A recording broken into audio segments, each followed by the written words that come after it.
Well, hello, everybody, and thanks for tuning into the Storytelling Alchemist show.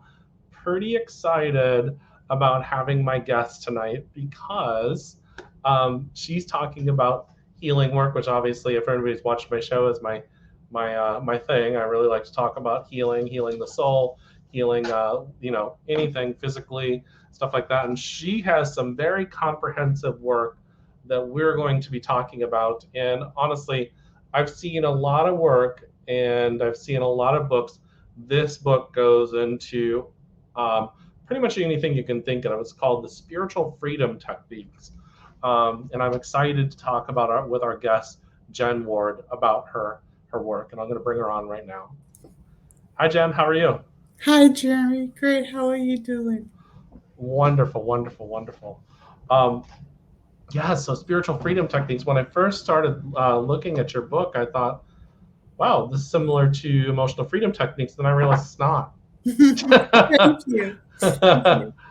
There's a lot more to it. And could you talk about maybe what got you into this world and what got you into such deep work to help people with their healing, their life healing, their soul healing?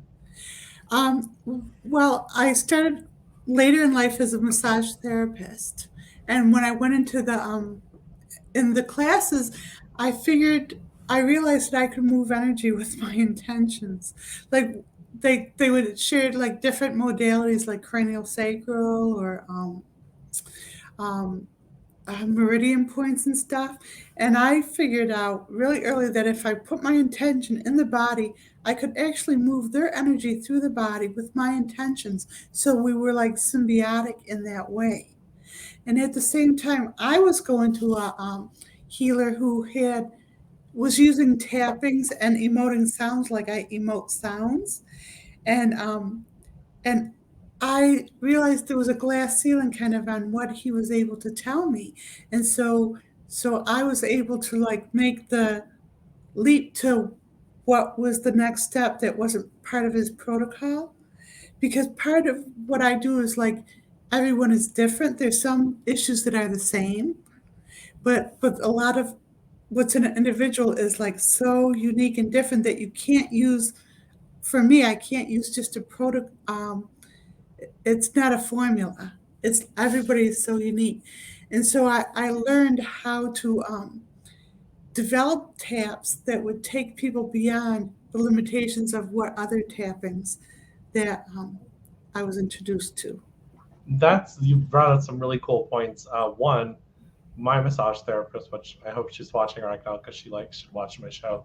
She Mhm. does one of the exactly what you talked about. She can feel herself moving energy in people's bodies, Yeah, and that's how it got her more intrigued, like you, into going deeper and trying to figure out, well, what's going on? How is this working?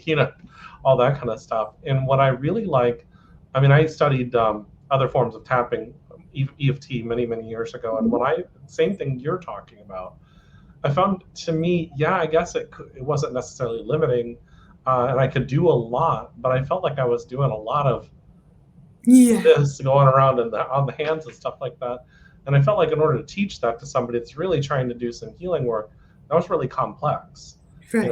and trying to remember all the time. But what I love about, and I'm just going to kind of open up in the book, um, is going into healing energy. You go into a bunch of different stuff like removing all genetic diseases, Hmm. and then you give in. I release carrying the pain and disease of all my ancestors in all moments. And this is something big that we as healers know, that people bring in karmic stuff through their karmic lines and their energy lines, or their um, family lines and stuff like that, and that affects them. And I think that's something really big because not a lot of healers address that.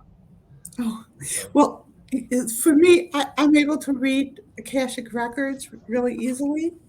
And so when someone comes to me in pain, I immediately go to the worst case scenario. I go to that past lifetime where the initial injury happened.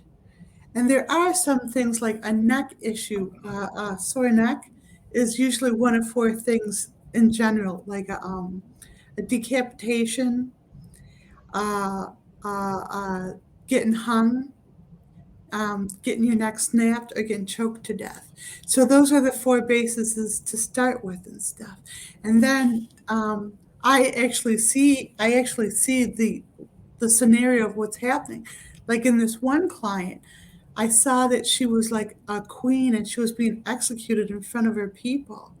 And after I did the release, she said, "It's funny. I've been collecting tiaras my whole life.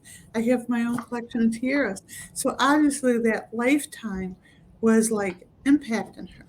So I've developed different protocols. Those images that I see I call engrams, and they're etched in your soul, and we relive them out of habit. So what I've learned to do is to actually help your mind, which is a 3D printer, to release beyond the ego. See, the ego, I could say, like, I release a past life of drowning or whatever until I'm blue in my face, but the ego isn't going to listen to that, right? It's going to say, no, you can't do that. You're ridiculous. And it'll subjugate you back into victim mode. So what the tapping does is it bypasses the ego's permission and it taps into the 3D printer of the mind, which can manifest anything. I call it tapping into your inner Gandhi. So a lot of the taps I'm doing now, because I've been doing it so much, I just shift consciousness for the collective, not only for the individual. And on my YouTube page, Genuine Healing, I I have lots of samples of sessions that I've done for people. And then people who are out there who can't get to me for a private session can actually do the taps along with someone else and benefit from that. So basically, I think you really said was something really cool. I thought that was really cool because the tapping kind of, in a way, if I'm understanding this correctly, you can correct me if I'm wrong. It's kind of giving the monkey mind something to do, in a sense. Well, it's doing more than that. It's actually so your body is always through your breath. It's scanning the body for what's wrong, and the outtake, it's like fixing it, and it's doing this process all the time. That's why breath is so important. But in this modern era, there's so much that needs to be fixed, that what you're doing is just you're telling the brain that this is first priority. So you're putting whatever you say in that statement at the top of the list. And people, when they do the taps with me or on their own now, even, they can feel a shift in their energy. And there's some reactions and telltale signs that it's working. They'll either have resistance, or they'll start getting tired, or they'll get feel tingly, or they'll feel joy, or they'll have some kind of physical or physiological reaction to it, which tells them that there's something to what they're doing. Very cool. So it brings it to the forefront, or makes it the priority in the body and the mind and everything. That's really cool. That's really cool. Yeah. And so the tapping is part of us. We're already empowered beings. We just have been trained and conditioned that we're not. So what this SFT tapping that I share is an upgrade in the individual. So in a couple generations, maybe we don't need to tap anymore. Maybe we'll believe in our own sense of self enough to just put the intentions out there and know and command our omnipotence to realize that it will happen, instead of like coming from the victim consciousness, which most of us do these days still. Yeah. Well,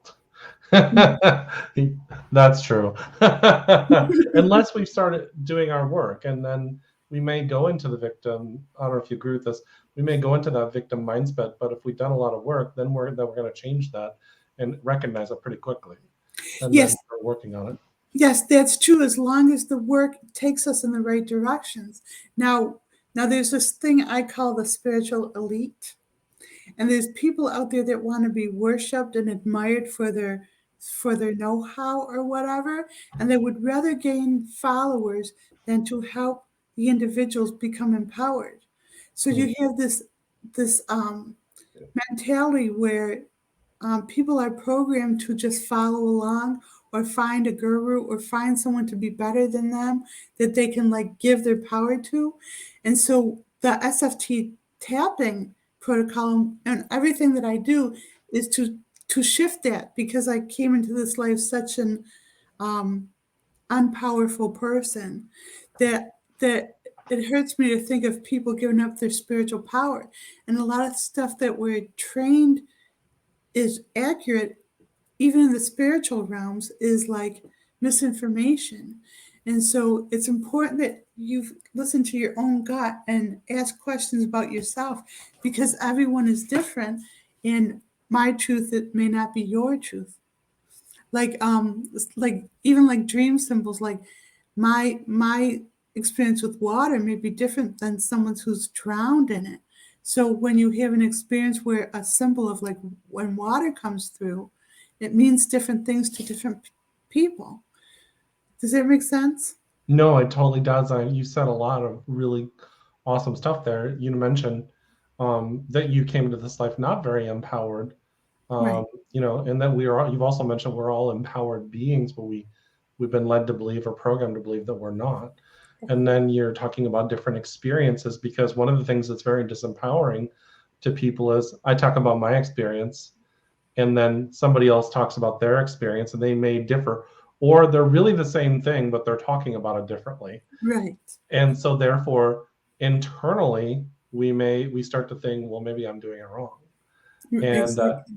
I remember years, maybe 25 years ago, sitting in psychic development classes when I first started out on this, and everybody would talk about all these great, profound messages that they were getting. And I was just sitting there going, I'm not getting anything. And then I realized that it's because that's not the way I get it. So you want an example of that?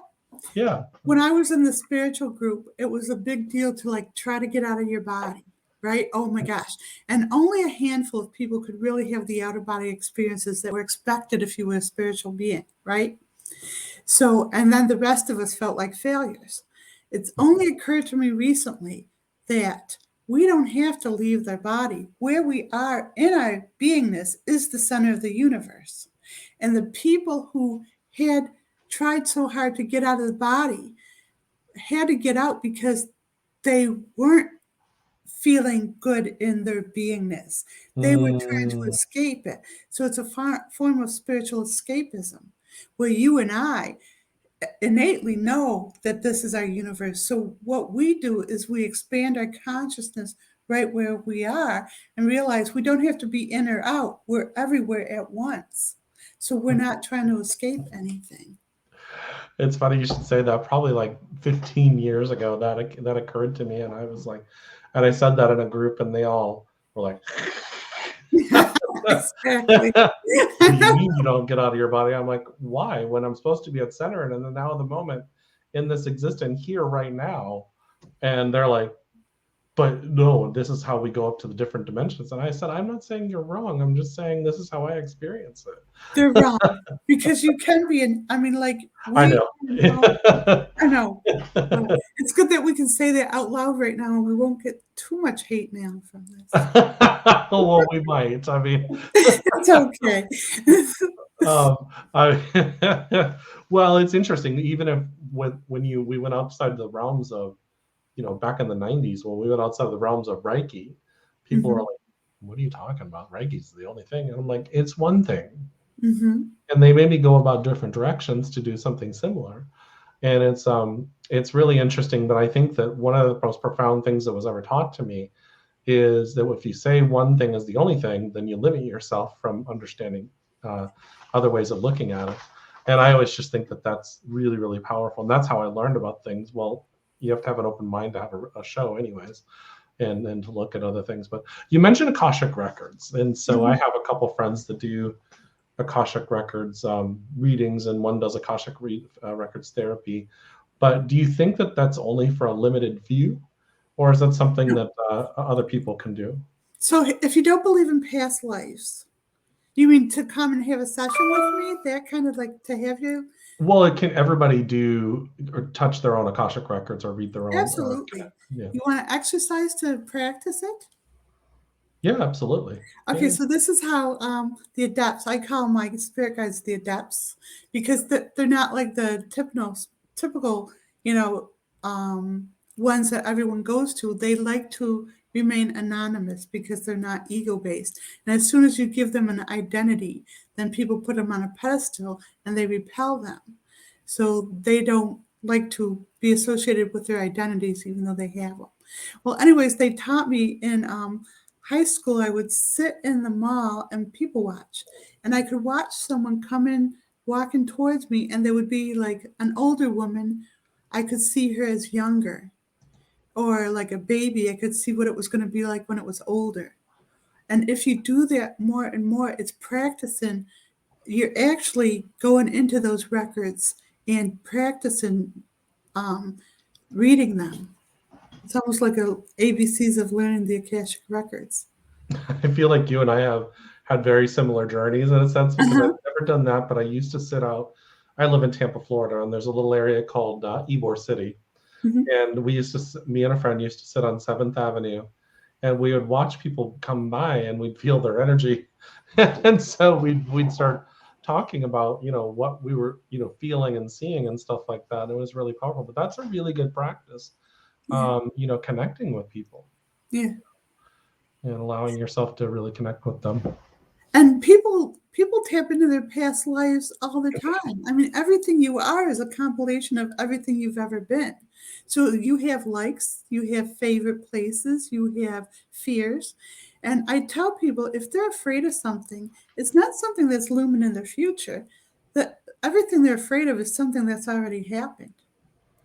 And Mm. so once you shift vantage points and realize that you've already been through it, realize you don't need the experience anymore, and just benefit from that, and try to like figure out. See, use your imagination to figure out what the scenario could be that would be that scary, and then that would be something that you would create your own SFT taps with. So people can create their own SFT tapping, That's the whole their own point. stuff. That's Yeah. the whole point. Is everyone I try to make everyone be empowered in their own beingness so they don't have to spend thousands of dollars going to the psychic who's going to tell them they're going to die or something. There's unethical practitioners everywhere Yeah, of who are course. taking advantage of people, and that's bothersome. So with the SFT protocol, people strengthen their own spiritual identity so they don't have to defer to others. Like with the work I do in private practice, I do like one session with someone usually, and I give them tons of homework. And with the SFT worksheets that are on my website, genuinehealing.com with a J, and they can download those worksheets. Like what the one is called the energetic cleanse, and they can put anyone who's been a problem to them, an ex-boss, an ex-lover, a rapist, anyone who's antagonized their life, anything, person, place, or thing, put it in the worksheet and do all the taps that and with the instructions on that one thing, and they can feel a relaxing of their energy. It's pretty profound. Hmm. That is really profound. And I love you're saying a lot of things that I think that I wish I could see a lot more in the spiritual world. Not saying that there's not a lot of wonderful people out there, but what I'm saying is that you're saying a lot of things about empowering others, giving people the tools, and you're not claiming to be. You also even said one really strong thing that I've always believed in is I've never, way back in the beginning, I would name my guides, but then Mm-hmm. it occurred to me one day, why? Why do I? That's a human thing. Mm-hmm. They can really care less. And so they just want that connection with me. And that's more of that, kind of like giving myself that's almost like trying to give myself a spiritual guru of some kind. And, Absolutely. and then we need to empower ourselves. You've said a lot about empowerment to be able to find our own answers, and able to find our own, it's okay. We might need a guide to help us in the beginning, but a lot of times we have the answers anyways. They're just helping us find our own answers. Well, So actually, you and I are the guides. Everyone who helps someone else is a guide. We're Yeah. each other's guides. And so when we reject someone because of an opinion or a judgment, then we're cutting off our own ability to be guided. Um, One of the funny things about what I do is like I get a lot of like people who are looking for the perfect, like the warrior with the chiseled arms and stuff, who wants to be the perfect healer and the dynamic. And then I'm like right there in their face in plain sight, the squeaky voice, no college education and stuff. And I'm spouting this wisdom to them that they're benefiting from and that they can't accept it because the persona they see is flawed. And it's so hysterical. I can almost feel the adepts laughing their asses off at that. It's like you're so blindsided and stuff. This is what you're looking for. We introduce you to her, and you won't listen because you don't accept the package. Yeah, there's a lot of, and then, well, and I don't know if you notice this too, if what you're doing is not perfectly packaged, and if they don't understand it, then it's hard for them to resonate with. And I found that a long time ago, because I used to do readings and, psychic fairs and stuff like that. And because I really couldn't describe, I wasn't necessarily doing tarot or numerology or any of that kind of stuff. People were like, well, what does he do? I'm like, I don't know. People sit down with me and things just start coming out. Well, really, what I'm doing is working with your soul, and so it was really hard for them to fathom that, and people would shy away from that, much like you're talking about the package. But I also think, I don't know if you agree, people come to us that are supposed to be with us. The ones that are willing to do the work with you and do their homework, as you mentioned, and the things you give them. Do you find that those are the ones you end up coming to you in the first place? Yeah. Well, so a little bit of that's true, but I also see a little bit of limitation. So I think that everybody's starving for what we do. Everybody's starving for the truth, and they're praying to God in whatever form that they know to connect with such truth. So I don't let that glass ceiling of some people are because it's a form of judgment, very subtle, like, oh, that they can get it, they can't. So what I try to do is meet them where they are, wherever they are. And if people don't believe in past lives, that's fine. They can just someone that I just had an interview with recently called it ancestral patterning. That we have the patterns of our ancestors within us. Oh, yeah. They don't have to believe in the past lives, and that's fine. But I'm seeing something, and if that helps you, then who cares what it's called? Yeah. Well, it's kind of like I think you mentioned, we have to kind of meet people where they're at too. Absolutely. And use the language that they understand. Yeah. And who cares if some lady finds Jesus to be really powerful for her? Well, we can tell her that that person or that being wants her to be empowered. What does it matter as long as she finds empowerment in healing at the same time, and that leads her down that path. I've always felt that's a really I think I agree with you that we have to kind of meet people where they're at. It doesn't matter what we call it. So and what I find is interesting is that Jesus in his time, he would be thinking and speaking more like you and I than what people think that Jesus would say. So it's kind of hysterical. He'd be someone we'd be having an interview with right now and hanging out with. And because of our comfort level with him, it feels like it's an irreverence when it's not. That's what the adepts want you to do. Is they don't want you to put them on a pedestal, because as soon as you put someone on a pedestal, it repels you from your own spiritual empowerment. Yeah. I always say, don't put me on a pedestal because I'll fall off. Absolutely. Because I make mistakes, or I'll make a mistake in your mind, even if I don't even see it as a mistake, and then I'll fall off, and then you'll be disappointed. And so, and that's just one of those things. So. But the thing is that, in your energy, you have such a pure, open, loving heart, and that people will respond to that open heart more than they will anything else, because that's what they're starving for, is that connection like that. So Yeah, I agree with you. I think that sometimes even I get into this too, where I start to overthink how, especially when I'm presenting or, mhm. going out and teaching, and I start getting really kind of too much into my head. And I found that if I just, much like yourself, get up there and speak from my heart, that's what people really, really want. People want a connection, and people want to be inspired. And and then when you see shifts in them, like they start crying or they start really having, you can see the shift in their brain. You see it's like starting to move in the aura. I think that's really the amazing work. So Absolutely.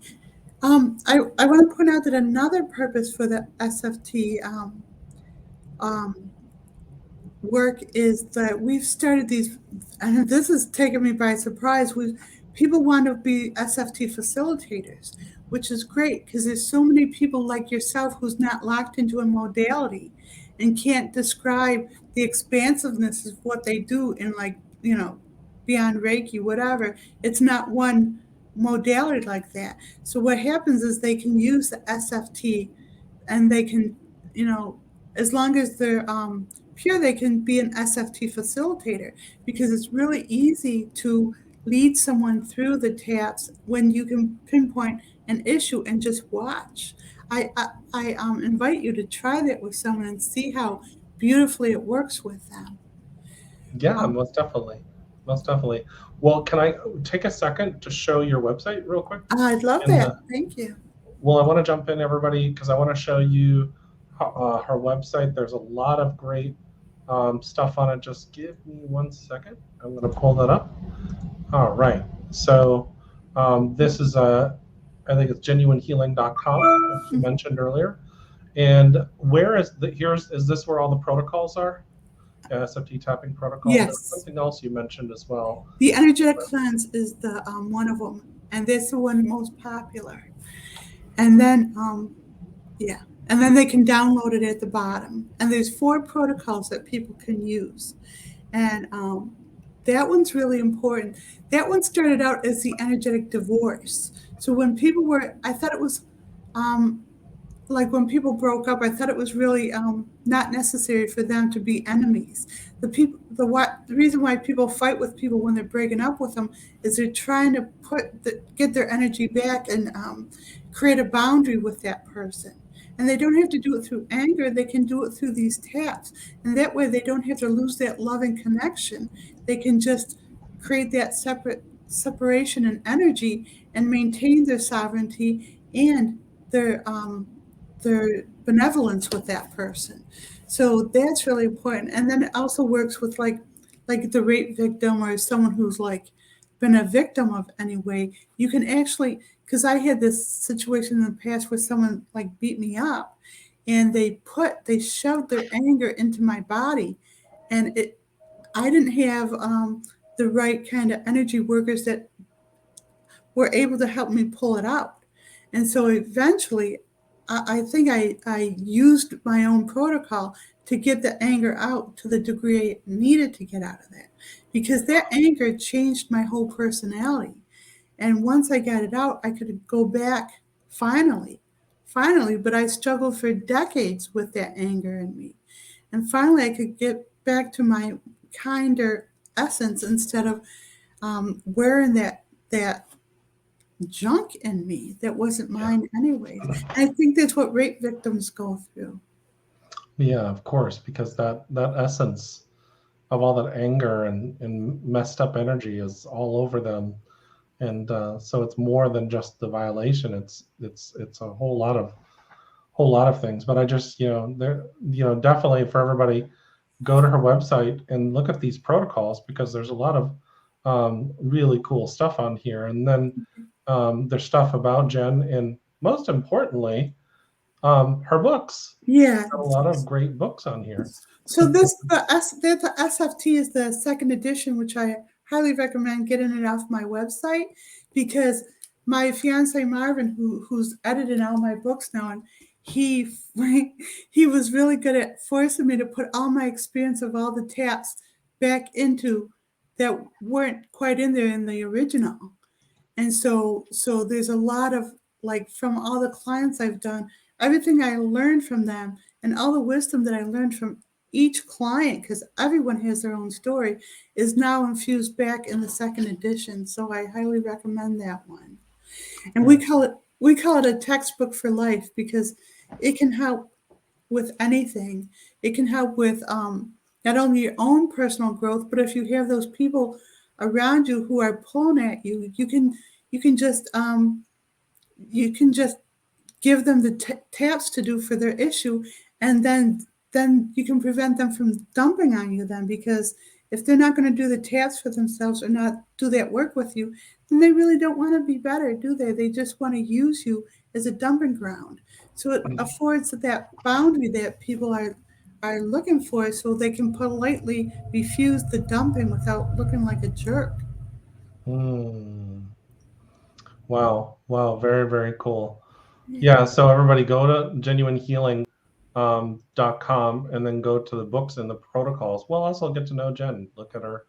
And it looks like you have a blog on here. Yeah. And a lot of amazing things. But definitely go and check out Jen's, because there's a lot of great, useful information on there for your own healing.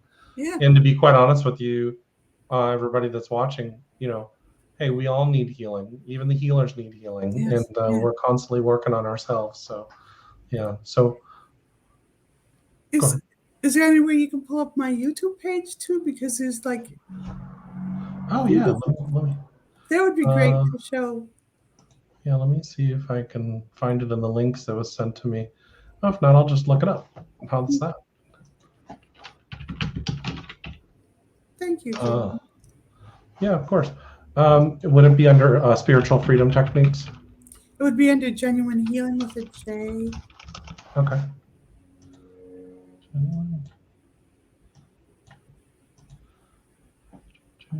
I have 3 different offerings for people. I have the private sessions, I have conversations with dynamic people, and I also have a Jen and her Jammies, which is a lighthearted, kind of entertaining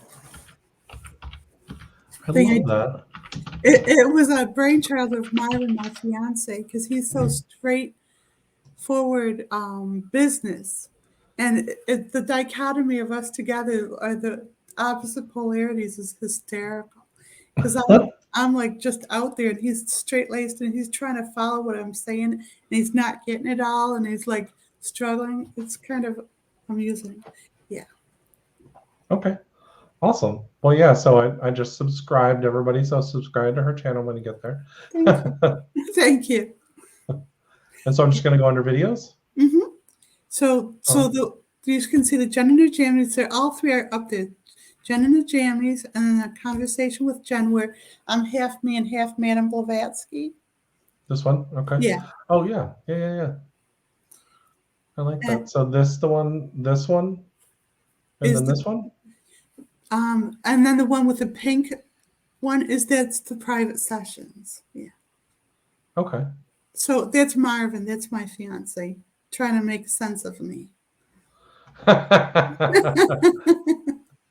We're like, don't analyze me, honey. No, it's okay. He's great. He's not patronizing at all. That's funny. Well, I was going to ask you that question because I know in the press kit it mentions that being the incarnation of Madame Blavatsky. And how did you come about that in your studies and in discovering yourself? Well, it was later. It was after I went through massage therapy school. It was before I spent a year. The sociopath locked me up, starved, and tortured me, and that's when I went through enlightenment.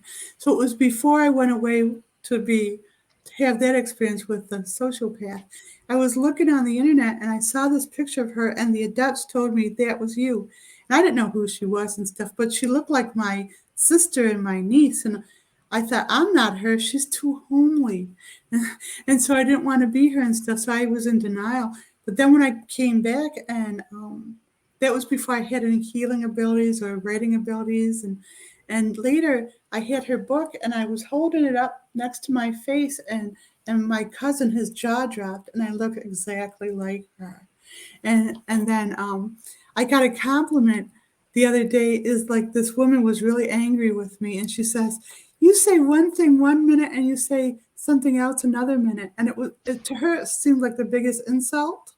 And it was like, that's the same thing they said about Madame Blavatsky. But there's a lot of coincidences.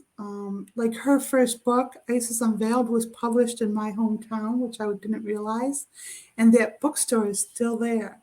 And I went in there one day, and it was such a surreal thing. There was a really older gentleman, really tired, and he was like, had his feet up, and he couldn't be bothered with anybody, right? And my friend was trying to tell him that this was my book and whatever, and he just tuned her out and stuff. And I thought, okay, he's not interested. And then I walked by his desk to leave. He jumped up like he was 20 and held his hand out like he was like greeting me, like he was waiting there all this time, 100 years, just to reconnect with me. And he was almost keeping a promise to keep something going or something. It was one of those surreal kind of experiences. And she also said something about Rochester in her first edition, is that Rochester was going to be a portal or a vortex for higher consciousness to come flooding into the physical world. And I think that's what I do with the tapping and all the work I do.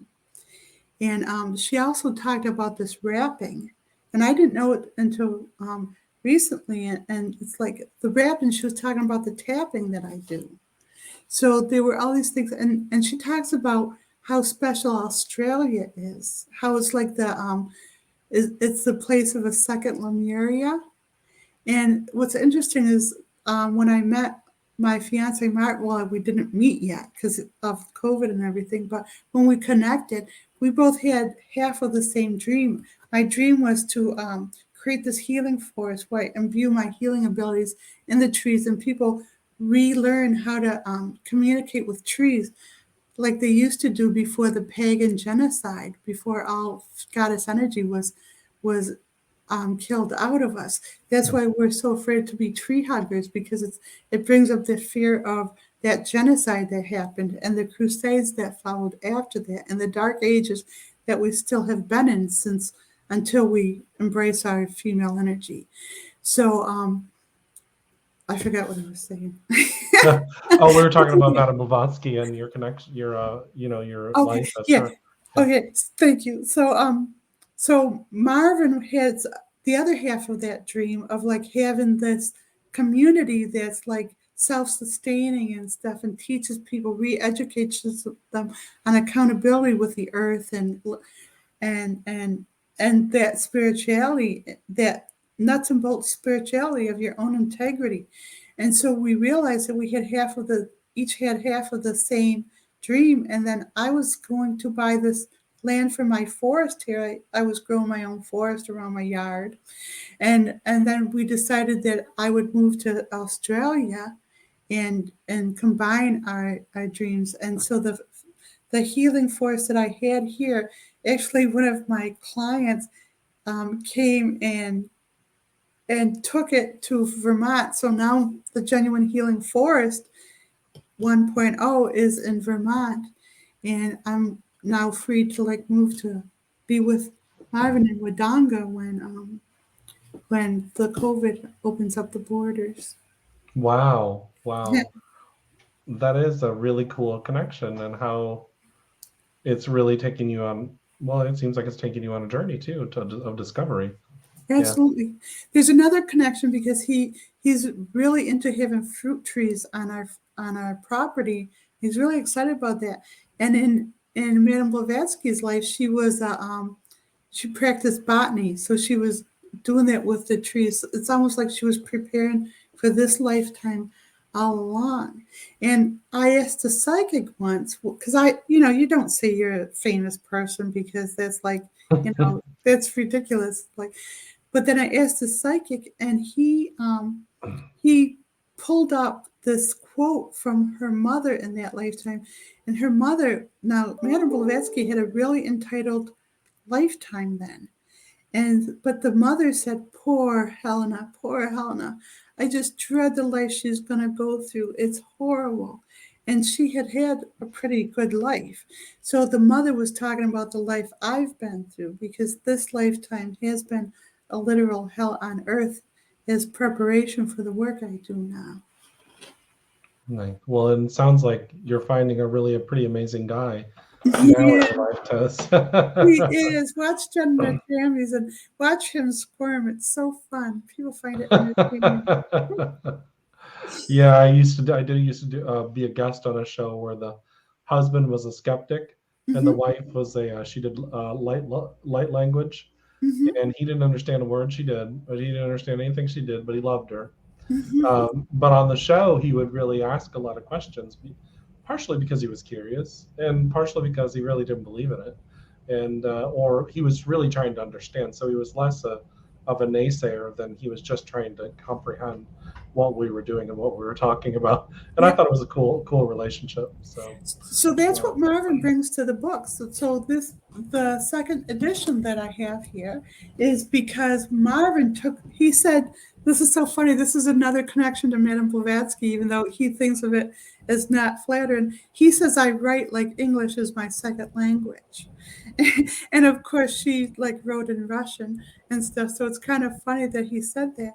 But what he does is he edits my work so anyone can understand it and comprehend it. So they don't have to speak the light language, as you were saying. They can just understand it. And there's a term that they use in Australia. I probably won't say it because it is common dog F language is an Australian term.